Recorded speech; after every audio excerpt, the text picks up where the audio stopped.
Hello, good morning dear students. कैसे हैं आप सब? आई होप कि आप सब लोग ठीक होंगे और पढ़ाई अच्छे से कर रहे होंगे और आगे भी करते रहिएगा। तो चलिए आज का क्लास स्टार्ट करते हैं। तो पिछले क्लास में हम लोगों का अध्याय 1 जो है चैप्टर 1 कंप्लीट हो गया था। तो आज हम लोग आगे पढ़ेंगे चैप्टर 2। तो इसमें से कुछ जो बचा हुआ था, तो ये जो ऊर्ध्व व्यायाम विधि वाला, ये वैदिक गणित विधि, ये गुणा के कुछ नए तरीके, तो ये नए तरीके तो ये आप लोग बना के देख लेंगे। तो हम लोग स्टार्ट करेंगे अध्याय 2 स्टार्ट करेंगे। तो आइए स्टार्ट करते हैं अध्याय 2 को। तो अध्याय 2 है चैप्टर 2 परिमेय संख्या रेशनल नंबर। तो आइए देखते हैं। तो परिमेय संख्या क्या होता है? तो परिमेय संख्या ऐसी संख्या जिसको हम लोग भिन्न के रूप में लिख सकें, अंश या हर के रूप में, और जिसमें हर जो है वह 0 नहीं होना चाहिए। तो उस तरीके से संख्या को क्या कहेंगे? परिमेय संख्या। या हम लोग कह सकते हैं परिमेय संख्या वह संख्या होती है जिसे हम लोग p/q के रूप में लिख सकें तथा जिसमें q का जो मान है वह 0 नहीं होना चाहिए। तो उस तरीके के संख्या को क्या कहते हैं? परिमेय संख्या। तो समझ गए होंगे परिमेय संख्या। जैसे कोई भी संख्या जिसे हम लोग p/q या जिसको हम लोग अंश और हर के रूप में लिख सकें, तो परिमेय संख्या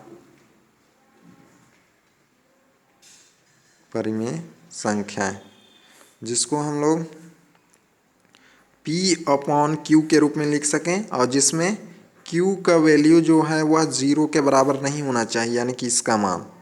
जैसे परिमेय संख्या 1/2, 1/3, 5/2, 7/4, ये सब क्या है?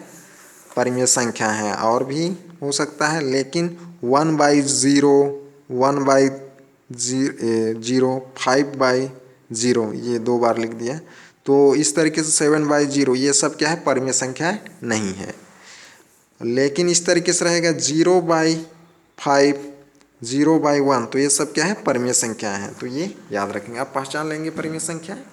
तो परिमेय संख्या क्या है? ऐसी संख्या जिसे हम लोग p/q के रूप में लिख सकते हैं और जिसमें q का मान 0 नहीं होना चाहिए, परिमेय संख्याएं कहलाती हैं। तो आइए देखते हैं अब आगे। तो यहाँ पर बताया भी गया है परिमेय संख्या ऐसी संख्या है जिसे p/q के रूप में लिखा जा सकता है, जहाँ p और q कोई पूर्णांक हो, यानी कि कोई भी संख्या हो सकता है प्लस माइनस के रूप में, और जिसमें q का वैल्यू 0 नहीं होना चाहिए, वो सब क्या है? परिमेय संख्या है। तो ये लिखेंगे। तो आइए देखते हैं अब आगे। तो आगे है पूर्णांक संख्याओं का परिमेय संख्या के रूप में निरूपण। तो क्या है? पूर्णांक जो संख्या है इसको हम लोग किसमें परिमेय संख्या के रूप में किस तरीके से लिखेंगे, उसको यहाँ पर बताया गया है। तो आइए देखते हैं। क्या प्रत्येक पूर्णांक एक परिमेय संख्या भी है? पूर्णांक संख्याओं के उदाहरण हैं 4, 8, 11, -3, -7 इत्यादि। ये सब क्या है? पूर्णांक संख्या। तो पूर्णांक संख्या क्या होता है? जिसमें प्लस और माइनस दोनों संख्या सम्मिलित हो, तो उस तरीके के संख्या के समुच्चय को क्या कहते हैं? पूर्णांक संख्याएं कहते हैं। तो ये समझ गए। अब इसी को हम लोगों को क्या लिखना है? परिमेय संख्या के रूप में लिखना है। तो परिमेय संख्या में क्या होता है? अंश और हर रहता है। तो जैसे कि यहाँ पर अभी जो हम लोग पढ़े p/q के रूप में लिखें, तो ये क्या है? परिमेय संख्या, जिसमें जैसे यहाँ p/q और q का वैल्यू 0 नहीं होना चाहिए, तो उस तरीके से संख्या क्या कहते हैं? परिमेय संख्या। और जिसमें p क्या है? अंश है, और नीचे वाला जो है हर होता है, यानी कि हर का वैल्यू 0 नहीं होना चाहिए। तो उसी तरीके से इसमें अंश क्या है? 1 है और हर 2 है। तो ये क्या है? परिमेय संख्याएं हैं। तो किसी भी संख्या के हर में यदि कोई भी पूर्णांक संख्या में यदि हर नहीं लगे रहता है, तो उसका हर क्या रहता है? 1 रहता है, या 1 मान लिया जाता है। आइए देखते हैं। जैसे 4 को हम 4/1, 8/2, 12/3 इत्यादि के रूप में लिखा जा सकता है। अगर इसको सरल करेंगे तो क्या आएगा, हम लोग को 4 ही आएगा। जैसे इसको सरल कर देंगे 2 1 जा 2, 2 4 जा 8, तो क्या आया 4 ही आया। उसी तरीके से इसको सरल करेंगे तो क्या आ जाएगा 3 1 जा 3, 3 4 जा 12, 4 ही आ रहा है। और क्या लिख सकते हैं 16/4, तो 4 1 जा 4, 4 4 जा 16, तो इस तरीके से लिखा जा सकता है। तो कितनी और तरीके से लिखा जा सकता है ये लिख के देख लेंगे। इसी तरीके से -7 को क्या लिख सकते हैं -7/1, और क्या लिख सकते हैं -14/2। तो इसको सरल करेंगे तो ये आना चाहिए, तो उसी को लिखना है। तो जैसे इसको सरल करेंगे 2 1 जा 2, 2 7 जा 14, उसी तरीके से यहाँ हल करेंगे तो 3 1 जा 3, 3 7 जा 21 इत्यादि के रूप में लिख सकते हैं। ये सभी अंश हर अर्थात परिमेय संख्या के रूप में है, क्योंकि इनके अंश तथा हर दोनों पूर्णांक हैं। दोनों क्या है, पूर्णांक है, इसलिए सभी पूर्णांक परिमेय संख्या के रूप में लिखे जा सकते हैं। तो सभी संख्या क्या है, परिमेय संख्या के रूप में लिखे जा सकते हैं। तो आगे आप भी नीचे दिए गए पूर्णांकों को परिमेय संख्या के रूप में लिखिए। तो यहाँ पर आप लोग लिखेंगे। तो आइए देखते हैं आगे। तो ये सब ब्लैंक्स भर लेंगे आप लोग। तो आगे देखेंगे हम लोग, यहाँ 0 को भी हम 0/1, 0/3, 0/15, 0/999 इत्यादि के रूप में लिख सकते हैं। क्या आप कोई ऐसा पूर्णांक सोच सकते हैं जो परिमेय संख्या के रूप में ना लिखा जा सके? तो ये सोच कर आप लोग देखेंगे। तो आगे जो है हम लोग, तो इस तरीके से परिमेय संख्या यानी कि पूर्णांक संख्या को परिमेय संख्या के रूप में लिखने के लिए आ जाएगा। और ये याद रखेंगे कि किसी भी पूर्णांक संख्या का हर नहीं लगा है, यानी कि हर में कोई भी संख्या नहीं है, तो उसके नीचे में क्या रहता है 1। तो ये याद रखेंगे। तो आगे है तुल्य परिमेय संख्याएं। तो तुल्य परिमेय संख्या क्या होता है आइए देखते हैं। तुल्य परिमेय संख्या प्रत्येक पूर्णांक को कई परिमेय संख्या के रूप में लिख सकते हैं और इन सभी परिमेय संख्याओं का मान उस पूर्णांक के समान ही होता है।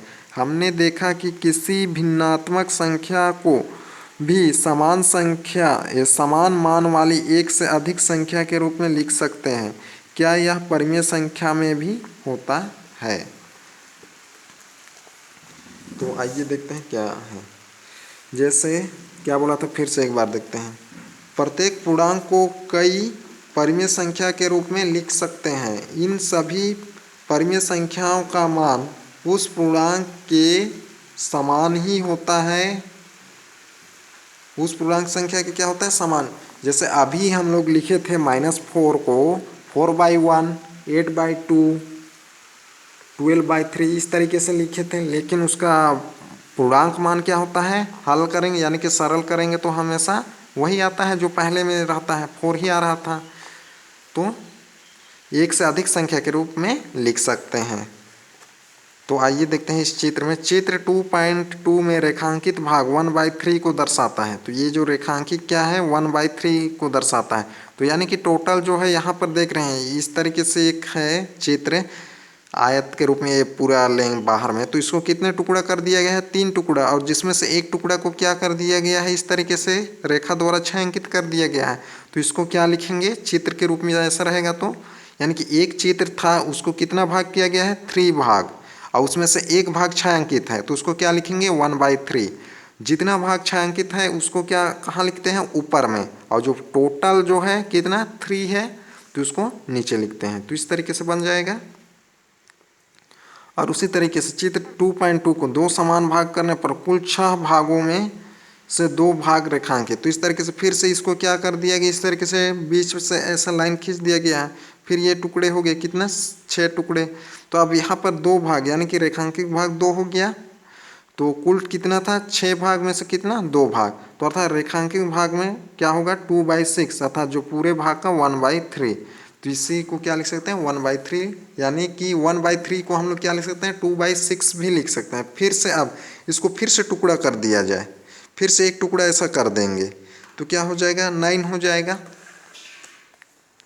तो अब क्या हो गया टोटल 9, और जिसमें से 3 पार्ट जो है छायांकित है तो इसी को क्या लिख सकते, 2/6 एवं 3/9 दोनों वास्तव में 1/3 के ही बराबर हैं। तो इसको क्या लिख सकते हैं, 3/9।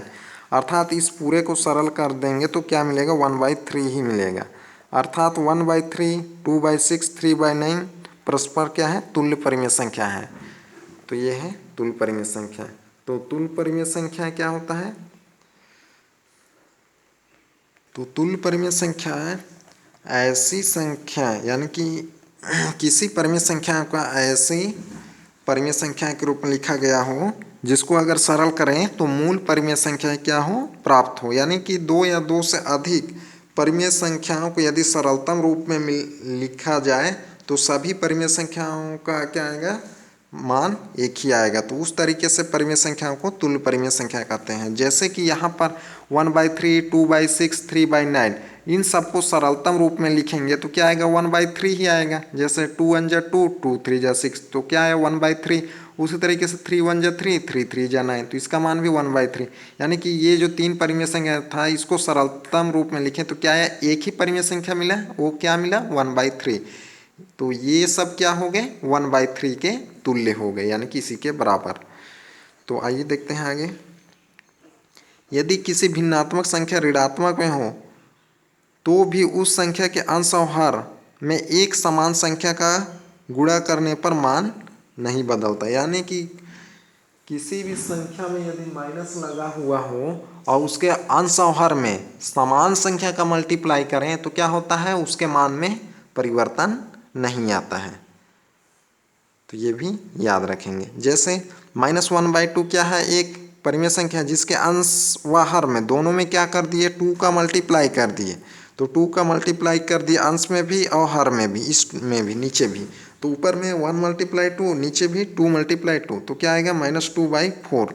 और ठीक उसी तरीके से यहाँ पर कर दिए -1/2 के अंश में और हर में दोनों में 3 का, तो इस 1 में भी 3 का और 2 में भी 3 का। तो 1 × 3 अपॉन 2 × 3 इज इक्वल टू 3/6। तो ये हो जाएगा। और आगे भी इसी तरीके से कर सकते हैं। और आगे जैसे यहाँ पर 1/2 के अंश व हर में 4 से गुणा करने पर क्या हो जाएगा, 1/4 मल्टीप्लाई 2 × 4 ऐसा हो जाएगा। 1 × 4 और ये 2 × 4, ये माइनस का माइनस ही है तो किए तो क्या आया 4 और यहाँ पर नीचे 8। तो ये हो गया। तो परिमेय संख्या का स्वरूप बदल रहा है परंतु मान 1/2 ही है। अगर सबको सरल करें इसको तो क्या आ जाएगा, 4 1 जा 4, 4 2 जा 8 तो क्या आया, -1/2 ही आया। तो देख रहे हैं कि परिमेय संख्या का स्वरूप क्या है, बदल रहा है परंतु -1/2 ही आ रहा है। यानी कि सरल करें तो क्या आ रहा है, -1/2। तो इस प्रकार -2/4, -3/6 और -4/8 एक दूसरे के तुल्य परिमेय संख्याएं हैं। तो इसी तरीके से क्या आप यहाँ जैसे 6/18, 1/3, 2/5, 2/6, 4/10, 12/30, 6/16 और 4/12 के तुल्य परिमेय संख्या के समूह को छांट कर लिखिए। तो ये लिख सकते हैं। तो आगे है, यहाँ पर दिया गया है परिमेय संख्या और ये तुल्य परिमेय संख्या। तो किसी भी परिमेय संख्या का तुल्य परिमेय संख्या निकालने के लिए क्या करते हैं, अंश और हर में समान संख्या का मल्टीप्लाई करते हैं। तो आइए एक देखते हैं यहाँ से। जैसे परिमेय संख्या क्या है, 2/3 तो इसका तुल्य परिमेय संख्या ये सब आया हुआ है। तो कैसे निकालते हैं तुल्य परिमेय संख्या, आइए देखते हैं। तो मान लेते हैं क्वेश्चन है परिमेय संख्या 2/3 के 3 तुल्य परिमेय संख्याएं ज्ञात कीजिए। तो 2/5 का कितना, 3 तुल्य परिमेय संख्या निकालना है। तो मान लेते हैं पहली तुल्य परिमेय संख्या निकालते हैं। तो परिमेय संख्या 2/5 की पहली तुल्य संख्या या परिमेय संख्या, या इसको डायरेक्ट आप लोग लिख सकते हैं संख्या 2/5 की पहली तुल्य परिमेय संख्या। तो पहली तुल्य परिमेय संख्या निकालने के लिए क्या करना पड़ता है, 2 का मल्टीप्लाई करते हैं, पहला ज्ञात करना रहता है, तो यहाँ पर क्या हो जाएगा, इसी में 2/5 के अंश में और हर दोनों में क्या कर देंगे 2 का मल्टीप्लाई, ऐसा तो मल्टीप्लाई कर दिए। अब मल्टीप्लाई कर देना है 2 का, 2 2 जा 4 और 2 5 जा 10, तो ये हो गया पहली तुल्य परिमेय संख्या क्या आ गया 4/10। अब दूसरा निकालना है, तो संख्या 2/5 की दूसरी तुल्य परिमेय संख्या, तो दूसरी तुल्य परिमेय संख्या क्या कर देंगे 2/5, उसमें 3 का मल्टीप्लाई ऊपर भी और नीचे भी, ये था 3 का मल्टीप्लाई कर देंगे, तो क्या हो जाएगा 3 2 जा 6 और 3 5 जा 15, तो ये दूसरी हो गया, ये पहली हो गया। अब तीसरी निकालना है, तो किसका करेंगे 4 का, तो यहाँ पर तीसरी तुल्य परिमेय संख्या, तो क्या हो जाएगा 4 का 2 × 4 और नीचे 5 × 4, तो यही था, अंश 2 था और हर 5 था, तो मल्टीप्लाई कर देंगे 4 का, तो 4 2 जा 8 और 4 5 जा 20, तो ये हो जाएगा। तो इस तरीके से निकालना है, जितना चाहे उतना निकाल सकते हैं हम लोग। और चौथी निकालना रहता तो किसका मल्टीप्लाई करते 2 में 5 का, और नीचे जो हर था उसमें भी 5 का, इसी तरीके से और भी निकाल सकते हैं, तो बन जाएगा।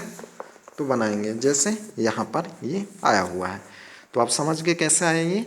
अब ठीक इसी तरीके से इसका भी निकालेंगे, तो इसमें भी क्या करेंगे 3 में 1 का और 7 में 2 का और 7 में भी 2 का, तो पहली क्या निकल जाएगा यहाँ पर माइनस का 6/14, ऐसा। फिर आगे निकालना है दूसरी, तो क्या हो जाएगा इसमें 3 का करेंगे, तो 3 3 जा, अब माइनस में आएगा ना क्योंकि यहाँ माइनस लगा है, तो क्या आएगा माइनस का 9 और नीचे 21, तो आगे आप लोग बना के देख लेंगे, जैसे कि मैं यहाँ बताया ये इस तरीके से बनाएंगे तो बन जाएगा। तो आप लोगों का जो होमवर्क में रहेगा, तो तुल्य परिमेय संख्या ज्ञात करना है, तो जिसमें आप लोग 8/-11 -7/9 और इसका तुल्य परिमेय संख्या निकालेंगे तीनों का। तो यहाँ पर डायरेक्ट नहीं भरेंगे, जैसे मैं बताया यहाँ कॉपी में इस तरीके से निकालेंगे। माइनस है तो माइनस को लगाए रखेंगे, माइनस का तो बता चुका हूँ मैं। तो चलिए यहाँ पर मैं लिख देता हूँ होमवर्क को एक बार फिर से। तो ये रहेगा होमवर्क। पहला जो होमवर्क रहेगा आप लोगों का 7/2 के 3 तुल्य परिमेय संख्या